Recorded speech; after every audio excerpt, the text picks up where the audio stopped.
seguinte, e assim como a gente falou no comecinho do programa, na abertura do programa, às 6 da manhã, hoje é o dia da Irmã Dulce, da Santa Dulce dos Pobres. Primeira vez que essa data é celebrada após a canonização que aconteceu em 13 de outubro do ano passado. Neste dia 13 de agosto é celebrado o dia da Santa Dulce dos Pobres. A Maria Rita de Souza Brito Lopes Pontes, conhecida como Irmã Dulce, canonizada pela Igreja Católica, tornando-se a primeira santa de nosso tempo nascida no Brasil. Em 2011, Irmã Dulce foi beatificada em Salvador e passou a ser reconhecida como Bem-aventurada Dulce dos Pobres. Em 13 de maio de 2019, o Vaticano reconheceu o segundo milagre de Irmã Dulce, a cura de uma pessoa cega, o maestro José Maurício Bragança Moreira, e com isso a beata pôde ser canonizada. José Maurício estava no meio de uma crise de conjuntivite viral quando pediu para o anjo bom da Bahia que fizesse a sua dor parar. E ela fez muito mais do que isso, fez ele voltar a enxergar. É com ele que a gente conversa agora, com o José Maurício Moreira, né, que ficou muito conhecido por esse fato, né, por ser a pessoa que recebeu o segundo milagre atribuído à Irmã Dulce, que culminou na sua canonização. Maurício, muito bom falar contigo mais uma vez, amigo. É bom tê-lo aqui conosco no nosso Bom Dia Feira.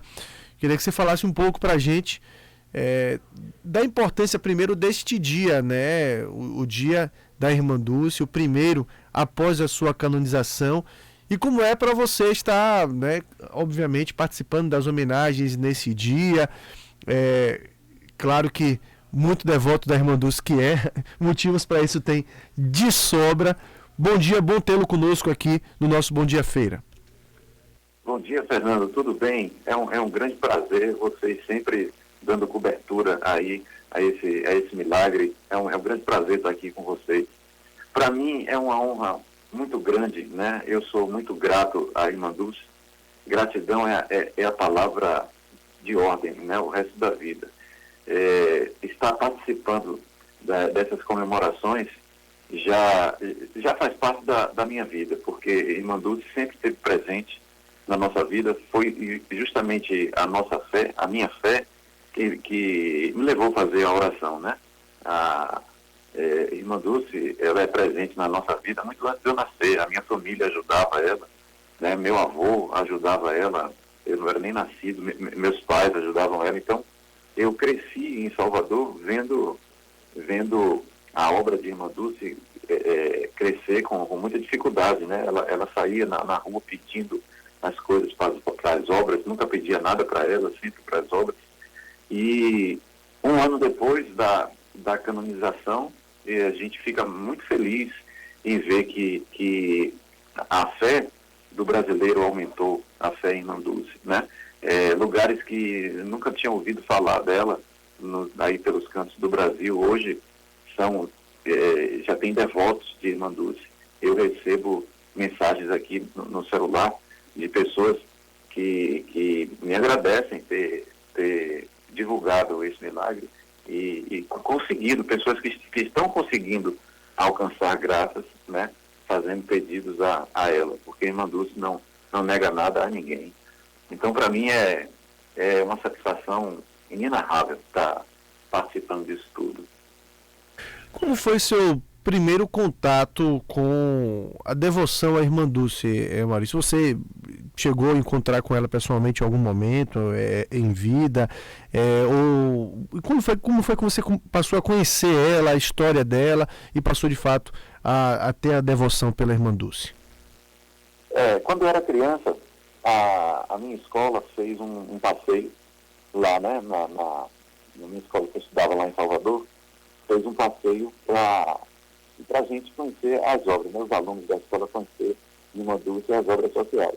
Mas eu já ouvia falar de Irmã Dulce, meus pais, né, eles foram meus pais. Então, a gente foi lá, o ônibus da escola foi lá, eu devia ter uns 9 anos, mais ou menos. Então, ela mostrou para a gente toda o hospital, né, todas as obras. Depois ela levou a gente para a cantina para fazer um lanche, tocou um pouco de sanfona, ela tocava sanfona, e muito simpática, muito solícita. E esse foi o meu primeiro contato, né? Eu tive, assim, 3 contatos com ela na vida, e esse foi o primeiro contato. Mas a gente sempre via a irmã Dulce atravessando a rua, ou entrando em lojas, pedindo coisas, né, no shopping e tal. O meu segundo contato foi quando eu trabalhava com meu pai, numa loja de materiais de construção. Meu pai era gerente de uma loja de materiais de construção lá no comércio, em Salvador, e ele doava coisas para ela. Então, um dia eu cheguei da rua com o serviço aí, ela estava subindo a escada e eu subi atrás dela, né? Então ela abriu a porta do escritório e depois perguntou ao meu pai se tinha alguma coisa para doar. Aí meu pai nesse dia doou para ela algumas coisas lá, mais sanitário, torneira, coisa assim, né? E o meu terceiro encontro com ela foi, eu era menor aprendiz do Banco do Brasil, e ela foi autografar um livro lá, um livro escrito até por Maria Rita na época. E aí eu fui comprar o livro e ela autografou, e nesse dia eu segurei a mão dela, beijei a mão dela, conversei com ela, foi uma satisfação muito grande, né? Eu lembrei a ela que meu avô doava, meu avô tinha um armarinho em Salvador chamado Armarinho Bragança, e meu avô doava muito material para ela. Aí nesse dia eu lembrei a ela, que era neta de João Bragança, ela ficou muito feliz e tal. E assim, tive 3 contatos com ela. No último eu tive a oportunidade de beijar a mão dela, de conversar com ela. É uma satisfação muito grande. E como eu nasci na Cidade Baixa e morei lá há muitos anos, sempre a gente via Irmã Dulce passando, porque as obras sociais, Irmã Dulce é lá, né? O prédio é lá no bairro. Então a gente sempre via a Irmã Dulce atravessando a rua. Quando a gente via a Irmã Dulce em algum lugar, a gente queria tocar nela, pegar nela, porque a gente já sabia que ela era uma pessoa iluminada, né? Minha mãe rezava para a Irmã Dulce em vida ainda. E ela dizia, com certeza que a Irmã Dulce um dia vai virar santa. Então é por isso que eu rezo para ela, eu já considero ela assim. Os baianos sempre consideraram ela já santa. Então, a canonização foi só uma confirmação, né, do que ela era. Ela fazia milagres, porque de um galinheiro que foi invadido para colocar os doentes, transformar num hospital, hoje, o maior hospital público da Bahia, isso é um grande milagre já. Sem dúvida alguma. Agora, Maurício, eu queria que você falasse um pouquinho do seu problema de saúde. A partir de que momento você não foi sempre cego, né? Você teve um problema de saúde que te levou à cegueira. E aí eu queria já emendar o assunto, que você falasse um pouquinho desse problema de saúde que você teve, quantos anos você ficou sem enxergar, e o fatídico dia em que você teve essa conjuntivite, em que você rezou para a Irmã Dulce e que o milagre aconteceu. Conta um pouco para a gente essa história. Certo. No ano de 92, eu fui fazer um exame de vista, que eu usava óculos, né, que eu sou míope. Quando eu cheguei no consultório, o médico, por descargo de consciência, fez medir minha pressão ocular. Eu nunca tinha medido na época, né? Eu tinha 23 anos, em 92, e nunca tinha medido a pressão. Então, ele mediu minha pressão ocular e deu 18. Num jovem de 23 anos, uma pressão de 18 é preocupante, né? Então, ele falou, eu quero que você faça um exame para ver se você é paciente de glaucoma, porque uma pressão de 18 na sua idade é muito alta. Aí eu fiz um exame que a gente estava internado 3 dias fazendo a medida da pressão de 3 em 3 horas. Um exame chama curva. Hoje em dia, a pessoa fica só um dia, né? Mas na minha época, em 92, eu fiquei 3 dias internado na clínica fazendo esse exame. Então, houve uma subida de pressão muito radical. A minha pressão subia para 50, depois ela caía para 30, depois caía para 12. Isso é muito raro, né? Principalmente num jovem que eu era na época. Então foi um glaucoma muito violento que eu tive. Chama glaucoma pigmentar. Então aí, quando saiu o resultado do exame, o meu médico ficou muito preocupado. Ele disse, olha, seu nervo óptico já está comprometido, muito comprometido, e agora vamos correr atrás, vamos correr contra o tempo para você não ficar cego, porque essa doença vai te pegar. Aos 23 anos eu ouvi dizer eu vi o médico me dizer que eu chegaria aos 50 cego, né? Aí eu fiquei desesperado, botei todos os colírios que o médico mandou na época, fiz todos os exames, mas aí isso foi em 92. Quando foi em 99, eu comecei a perder a visão do olho esquerdo, porque os colírios não foram suficientes, né? Eu tinha que ter feito uma cirurgia, na época os médicos não indicaram, e em 99 eu comecei a perder a visão. Perdi a visão do olho esquerdo, a visão periférica, eu comecei a perder, chama-se visão tubular. Vai fechando, né, como se eu estivesse olhando no binóculo, e a visão vai fechando.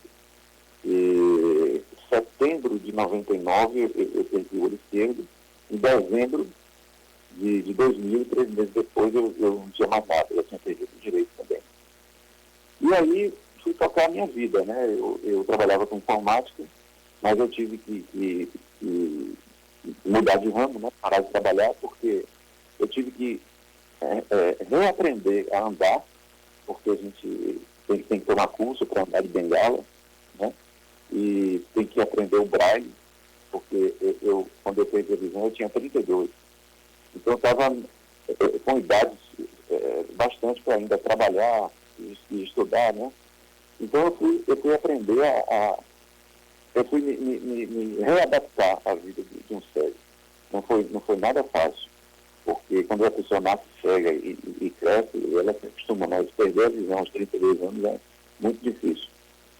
Então eu toquei minha vida, me formei em música, aí fiz ênfase em regência, e comecei a formar corais, né? Isso depois que eu já estava com um curso completo, né? de mobilidade, eu já sabia andar pelas ruas de Salvador sozinho, tá? Porque foi um ano que eu consegui a mobilidade, consegui andar sem a instrutora do lado. Então, quando eu já estava independente, eu fui refazer minha vida, fui estudar música, que era o meu grande sonho. Meu pai tocava violão, né? Meu pai era contador, mas nas horas vagas ele e minha mãe gostavam de uma seresta e tal. Então, eu cresci vendo o violão em cima do sofá, o pandeiro em cima da mesa. Então, sempre foi uma casa musical, né, cara? Eu falei, não, agora vou me dedicar à música, porque eu descobri que tinha um curso chamado Musicografia Braille. Aí eu fui fazer esse curso. E aí terminei o curso, graças a Deus, fiz ênfase em regência. Aí eu comecei a formar corais, né? Aí comecei a formar corais em Salvador, fiz corais em empresas, me especializei em formar corais em empresas. Aí conheci minha esposa no INSS, ela trabalhava no INSS aqui em Recife, e eu tinha um coral no INSS aí em Salvador. E aí comecei a me relacionar com ela, com o marido, e vim para cá, para Recife. Né? Continuei fazendo meu trabalho de maestro em empresa, isso em 2010, eu cego ainda. Quando foi em 2014, né, eu tive uma conjuntivite horrível, né? Nunca tinha tido conjuntivite na minha vida, até hoje foi a única que eu tive. O meu olho direito teve derrame, inclusive por conta dessa conjuntivite, foi uma conjuntivite muito forte, muito violenta. E quando chegou na madrugada de 10 de dezembro de 2014, eu peguei uma imagem de Santa Dulce, que tinha pertencido à minha mãe, quando minha mãe faleceu.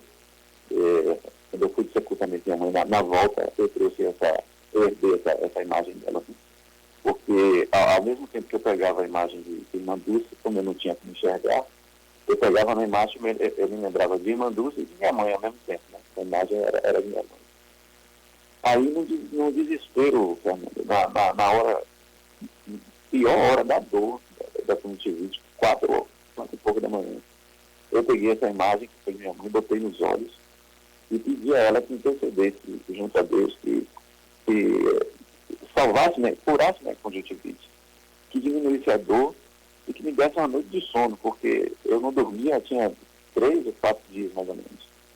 né? Aí, e isso cego ainda, né? Mas com os dois olhos inchados e totalmente prejudicados pela conjuntivite e doendo muito, dores muito fortes, dores assim, latejando. Aí, quando eu peguei a imagem e botei de volta no criado mudo, eu já bocejei, o sono ela me deu prontamente, né? Eu já agradeci o sono. Aí virei para o lado e dormi. Tinha 3 ou 4 dias que eu não dormia. Quando eu acordei de manhã, né? Minha esposa me acordou de manhã, era 8 e pouco da manhã. Ela falou assim, olha, eu vou no banco pagar umas contas e bota aí essa compressa de gelo. Ela me deu uma compressa de gelo para botar no olho, porque meu olho estava muito inchado, muito inchado. Aí ela saiu do banco. Quando uma das vezes que eu fui enxugar o olho, porque o gelo derretia, do nada eu vi minha mão. Depois de 14 anos sem enxergar nada, eu vi a minha mão na minha frente, na frente dos meus olhos, 4 horas depois da oração que eu fiz para a irmã Dulce. E aí eu percebi que tinha uma coisa estranha acontecendo. Não me lembrei da oração, porque o desespero foi muito grande, o choque, uma mistura de alegria com euforia, com choque. Eu pensei que seria um flash, né? Eu pensei que aquilo ia passar rapidamente, que depois a visão ia ir embora de novo. Aí eu liguei para minha esposa, já peguei o telefone que estava no criado mudo, já vi os números, botei bem pertinho, assim porque a nuvem que o glaucoma cria, você enxerga uma nuvem de fumaça. Não é aquela coisa que você vê tudo preto, você vê fumaça, né? Então eu fiquei 14 anos vendo essa fumaça, que tomou totalmente minha visão, não via nada. Essa fumaça começou a se dissipar justamente 4 horas depois que eu fiz a oração. E aí eu fiquei louco, né? Liguei para minha esposa, ela veio para casa sem entender nada do que estava acontecendo. Aí fomos no meu médico, liguei para o meu médico, o médico que estava tratando da minha conjuntivite, inclusive ele é meu médico, é médico da minha esposa, o doutor Roberto. E falei para ele, eu estou sem entender nada, eu estou enxergando. Ele, como assim? Você não tem nervo óptico praticamente. O glaucoma, ele tomou todo o meu nervo óptico porque eu descobri tarde, sabe? Por ter descoberto só com 23 anos, ele estava totalmente danificado, né? Eu tinha 0 chance de voltar a enxergar com o nervo óptico que eu tenho. E aí ele falou, Maurício, ele me examinou e disse, Maurício, não, a medicina não explica isso não. Eu estou olhando aqui para um cego, eu estou vendo o olho de um cego. Você continua do mesmo jeito que você veio aqui semana passada, você não tem nervo óptico, fiz o exame de fundo de olho, não sei o que você está enxergando não. Aí eu não tinha contado para ele da oração, né, de tão nervoso que eu estava. Voltando para casa foi que eu me lembrei da oração que eu fiz para a irmã Dulce e falei com minha esposa. Eu falei assim, olha, isso foi obra de irmã Dulce, porque de madrugada eu fiz uma oração para ela, curar minha conjuntivite, aliviar minhas dores. E de manhã cedo eu estava enxergando. Então, isso é um milagre de irmã Dulce. E aí foi aquela euforia, aquela coisa toda. Alguns meses depois, eu fiz depois que a minha visão voltou totalmente, né? Foi questão de semanas para a fumaça se dissipar totalmente. Eu fiquei ainda algumas semanas vendo essa fumaça, mas cada dia que passava, ela ficava menos densa, até que foi embora de vez. Aí então eu fiz o relato para as obras sociais do Dulce, né? Do que aconteceu, falando da minha fé nela e tal. Aí Maria Rita, que é sobrinha de irmã Dulce e é superintendente das obras sociais, ela leu no site a minha história e me ligou. Ela me ligou e perguntou se eu autorizava a mandar essa história para o Vaticano, porque já tinha lá mais de 10 mil relatos de milagres de irmã Dulce. Mas ela disse que esse era muito tocante, né? Porque isso é um milagre bíblico, né? Um cego voltar a enxergar é um milagre bíblico, feito por Jesus Cristo. Então ela disse, olha, é muito tocante essa sua fé, irmã Dulce. E você ter voltado a enxergar depois da oração feita para ela, é uma coisa que o Vaticano merece saber. Eu falei, então, eu autorizo qualquer coisa, minha fé nela me leva a fazer qualquer coisa para enaltecê-la, né, perante a igreja. Então, nós xerocamos os meus laudos médicos, desde quando eu perdi a visão, né, exames antigos, fiz novos exames aqui com o Dr. Roberto, e junto com Maria Rita, mandamos tudo para o Vaticano. Levou 4 anos a investigação, né, sobre o meu caso. Meu caso foi investigado por 7 médicos de religiões diferentes lá no Vaticano, né? Depois passou por teólogos, né? Depois de ter passado pelos médicos, passou por teólogos, e foi unânime. Todos viram que aqueles exames que estavam ali eram de exames de um cego, porque na condição do meu campo visual, as fotografias do nervo óptico, tudo caracterizava 2 olhos de um cego. Então, nada explica na medicina, no mundo inteiro, até hoje, eu enxergar sem nervo óptico, praticamente. Né? O meu nervo óptico ele se transformou no nada. Né? Porque quando a pressão ocular sobe muito, o nervo óptico vai se danificando. E o glaucoma é tão traiçoeiro que você só sente que está perdendo a visão depois que ele está para lá de estourado, de comprometido, sabe? Então, é como o fiozinho que faz a comunicação do olho com o cérebro tivesse partido, não tivesse mais como se comunicar. Então, aí o Vaticano bateu o martelo, né? O Papa Francisco bateu o martelo, está fazendo 1 ano agora, e agora em julho fez 1 ano que ele declarou, e foi uma alegria total quando Maria Rita me ligou e me disse: Maurício, o Papa reconheceu o seu caso como o segundo milagre de Irmã Dulce. Então foi alegria geral, até hoje a gente comemora a volta da visão e a canonização de Irmã Dulce. Mas são duas alegrias bastante para mim. Pois é, e é uma história que toda vez que eu ouço você contar, emociona, arrepia, né? Gera uma série de emoções, de sensações, porque realmente é algo que, milagre, né? Algo que a ciência nunca vai explicar. Hoje, Maurício, o seu olho segue sendo, qualquer médico que examinar vai ver o olho de um cego, né? Não mudou clinicamente nada, o que mudou é que você enxerga. Eu sou considerado clinicamente cego, né? Eu sou uma coisa que a medicina não explica, né? Se eu sentar na cadeira de qualquer médico, em qualquer lugar do mundo, ele vai dizer: olha, teoricamente você não enxerga. E é Irmã Dulce, né, rapaz? Irmã Dulce, ela agia assim. Irmã Dulce, eu ouvi o relato de uma senhora que ela chegou, estava faltando leite nas obras sociais. Ela chegou para Santo Antônio, que era devota de Santo Antônio, virou-se para ele, na capelinha, lá dentro das obras sociais, chegou para ele e disse assim: olha, está faltando leite, providencie, viu? Falou bem assim com Santo Antônio. Quando nesse mesmo dia à noite chegou um caminhão de leite, rapaz.